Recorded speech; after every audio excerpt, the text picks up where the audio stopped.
Hi, friends. This week we're looking at a verse on witnessing, Matthew 4:19.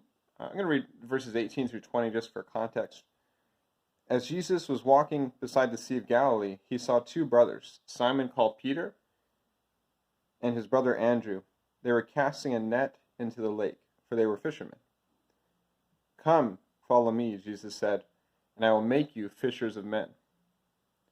At once they left their nets and followed him. So in this passage, we see one of the first calls to discipleship that Jesus made to Peter and Andrew. And you look at this, Jesus made a command. He made kind of an opportunity that he laid out before these two men, young men. They were fishermen, and so he spoke to them in a way that they understood. He said, "Come follow me, and I will make you fishers of men." And he was giving them an opportunity to live for a much higher purpose than just fishing, as good as fishing is. And one thing that's encouraging to me as I think about this is, a lot of us don't really consider ourselves strong evangelists. We may struggle with sharing the gospel with our friends, our family, different people that we meet. And we can have confidence to know, if we actually follow Jesus, if we really surrender our lives to him and are following him, Jesus promised to make us fishers of men. It's not something that we have to come up with on our own or try to do in our own ability, our own strength. And I really think about it in a couple of ways, how God does that.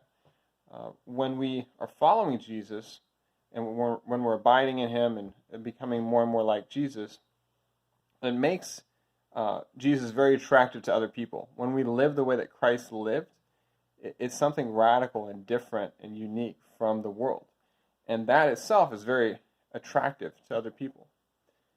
And second, I'm reminded of what Jesus said later in the Gospels, where he said, "Don't worry what you will speak when you stand before before the judges and the temple and all the different places, because the Holy Spirit will give you the words to speak at that time."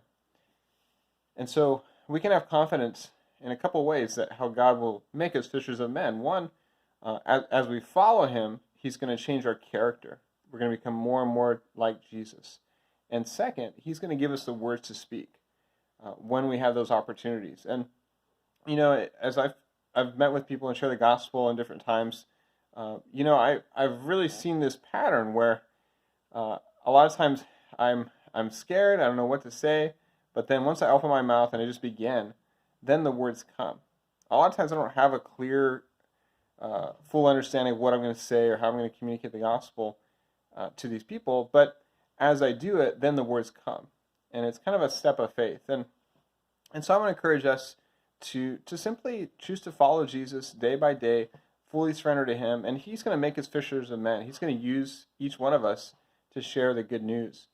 And for those who don't feel like evangelists, Jesus, his call to discipleship is to us, just as it was to the apostles. And I think about Timothy and how, from what we understand about who Timothy was and his personality, he was more of they call it a type B, a laid-back personality.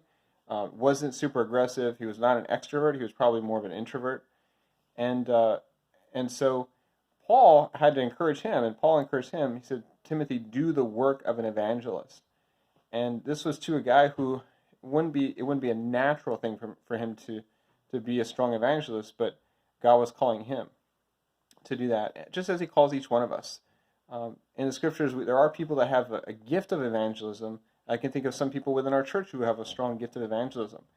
But then there's also the call for all of us to be evangelists and disciple makers, people that are sharing the gospel and growing people to be followers of Jesus. So I just want to encourage you guys this week to simply obey Jesus' command, "Come follow me, and I will make you fishers of men." Thanks.